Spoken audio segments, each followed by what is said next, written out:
हम लोग के पास ऐसा क्या मैजिक फॉर्मूला है कि हम लोग कह रहे हैं कि 1 साल में डिस्ट्रेस माइग्रेशन, मतलब मजबूरी में यहाँ से बाहर जाने वाले लोगों को रोक दिया जाएगा, किसी को नहीं जाना पड़ेगा।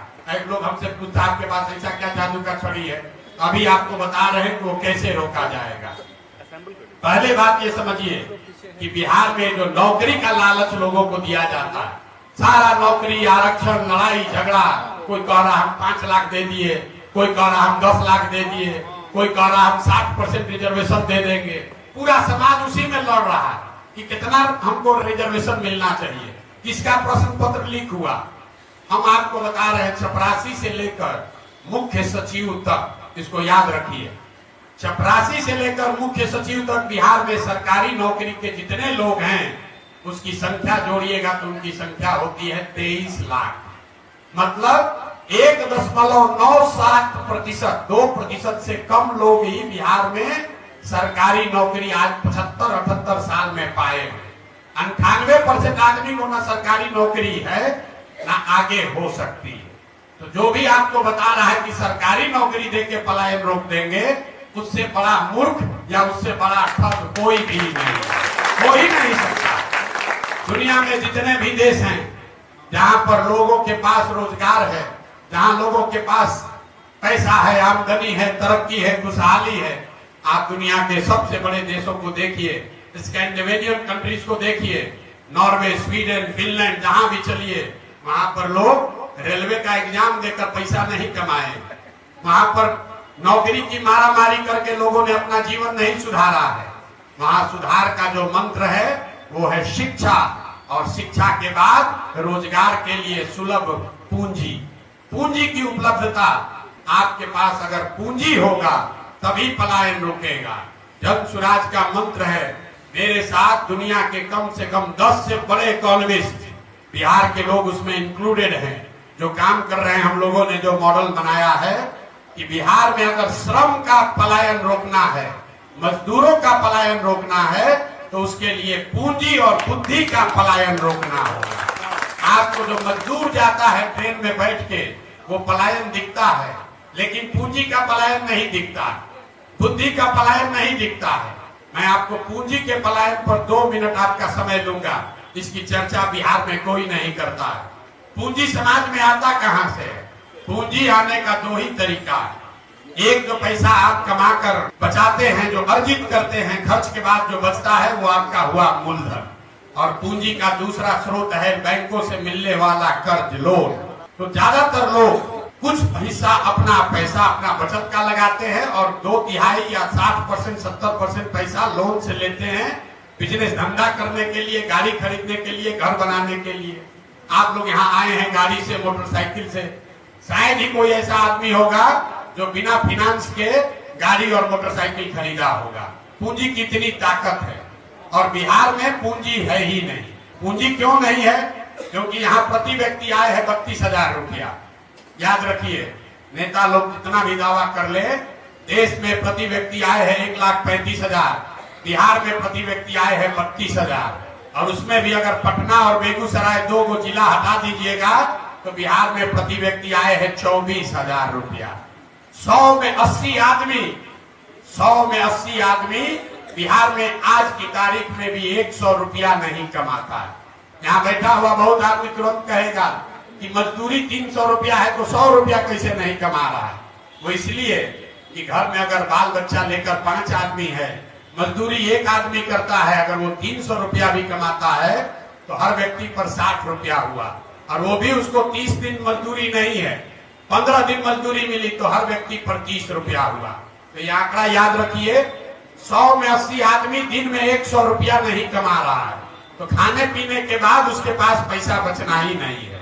और दूसरा पूंजी का स्रोत है बैंक। बैंक क्या कर रहे हैं? आप और हम कह रहे हैं बाहर से उद्योग आएगा, हम बता रहे हैं बैंकों से पूंजी का पलायन कैसे हो रहा है।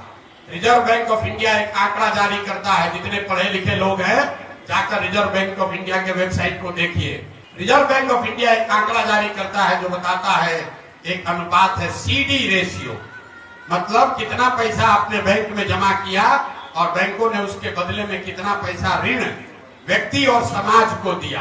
और ये बैंकों की मनमानी नहीं है, एक वैधानिक जिम्मेवारी है, बैंकिंग का मॉडल है कि 100 रुपया अगर आप और हम बैंक में जमा कर रहे हैं तो बैंकों को निश्चित तौर पर कम से कम 70 रुपया समाज को वापस देना है ऋण के तौर पर, ताकि लोग बिजनेस व्यापार कर सके, अपना घर बना सके, गाड़ी खरीद सके, जो काम करना चाहे वो कर सके।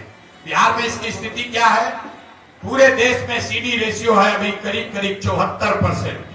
मतलब अगर 100 रुपया पूरे देश के लोगों ने बैंकों में जमा किया तो बैंकों ने 74 रुपया वापस किया समाज को।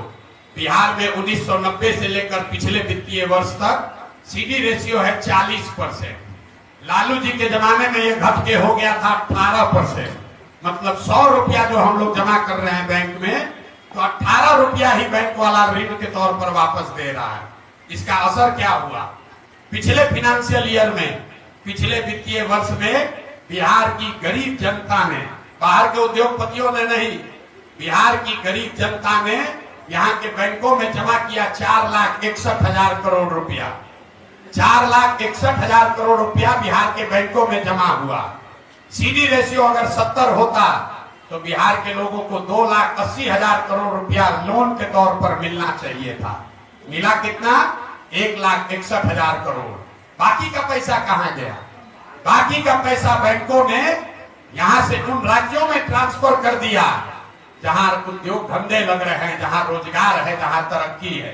गुजरात में, कर्नाटक में, केरल में, तमिलनाडु में, आंध्र प्रदेश और तेलंगाना में सीडी रेशियो 90 या उससे ज्यादा है।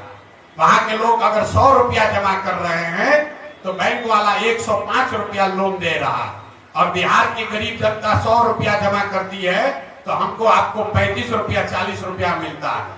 इसका नतीजा क्या हुआ? 1990 से लेकर पिछले फाइनेंशियल ईयर तक बिहार के बैंकों ने 26 लाख करोड़ रुपया, इसको ध्यान रखिए, कोई नेता, कोई पत्रकार ये बात नहीं करेगा, 26 लाख करोड़ रुपया बिहार के लोगों की जमा पूंजी बैंकों ने यहां से ट्रांसफर कर दिया दूसरे राज्यों में। और आप सोच रहे हैं कि कोई 2,000 करोड़ रुपया लाकर चीनी मिल बना दे।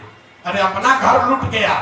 26 लाख करोड़ रुपया बैंकों ने बिहार के लोगों का दूसरे राज्य में दे दिया, और आप और हम सोच रहे हैं कि 2,000 करोड़ रुपया कोई बाहर से लेकर आए। अब आप कहिएगा भैया सरकार में कोई इसका बात क्यों नहीं कर रहा है? बिल्कुल इसका बात होना चाहिए। आपकी जानकारी के लिए बता दें कि सीडी रेशियो को देखने के लिए मुख्यमंत्री की अध्यक्षता में कमेटी है, जिसको हर महीने बैठना है, जिसको ये सुनिश्चित करना है कि बैंक ये पैसा लोगों को दे। लेकिन जैसे डॉक्टर, इंजीनियर मुख्यमंत्री का बात नहीं सुन रहा है, जैसे पुलिस और शिक्षक बात नहीं सुन रहे हैं, जैसे सीओ वीडियो बात नहीं सुन रहा है, वैसे बिहार में बैंक वाले भी मुख्यमंत्री का, सरकार का बात नहीं सुन रहे हैं। इसीलिए ये दुर्दशा है। तो जन सुराज का जो प्रयास है कि अगर 70% भी सीडी रेशियो बिहार में कर दिया जाए तो हर साल करीब करीब 2.5 लाख करोड़ रुपया एडिशनल यहाँ इन्वेस्ट होने लगेगा। आप बड़ा घर बना सकेंगे, ज्यादा बड़ी गाड़ी खरीद सकेंगे, ज्यादा लोग मोटरसाइकिल खरीद पाएगा, ज्यादा लोग रोजी रोजगार कर पाएगा। जब लोग रोजी रोजगार करेंगे तो स्वाभाविक है यहाँ पर और एम्प्लॉयमेंट जनरेट होगा, उससे यहाँ से पलायन रुकेगा। और अगर पूंजी का पलायन रुका तो उससे बुद्धि का भी पलायन रुकेगा। जो पढ़ लिख कर लोग बाहर जा रहे हैं वो लोग यहाँ वापस आएंगे, और जब बुद्धि और पूंजी दोनों का पलायन रुकेगा तो श्रम का पलायन अपने आप रुक जाएगा। जो फाइनेंशियल मॉडलिंग की गई है, जो फाइनेंशियल मॉडलिंग की गई है, आपने रघुराम राजन का नाम सुना होगा, आरबीआई के गवर्नर हैं, थे यहाँ पर, तमिलनाडु के हैं, बहुत बड़े इकोनॉमिस्ट हैं। लेकिन आपको प्राची मिश्रा का नाम नहीं मालूम होगा। यही पटना की लड़की है। जितने बड़े इकोनॉमिस्ट रघुराम राजन है, उतने ही बड़ी इकोनॉमिस्ट प्राची मिश्रा भी हैं। और ऐसे लोग बिहार के हैं जो काम कर रहे हैं, और जो यहाँ की मॉडलिंग बता रही है कि अगर 6 महीना में सीडी रेशियो को सुधार दिया जाए तो डिस्ट्रेस माइग्रेशन को इमीडिएटली रोका जा सकता है। तो ये जन सुराज का मंत्र है कि पूंजी के पलायन को रोककर बुद्धि का पलायन रोका जाए, और दोनों के पलायन को रोक के श्रम का पलायन रोका जाए।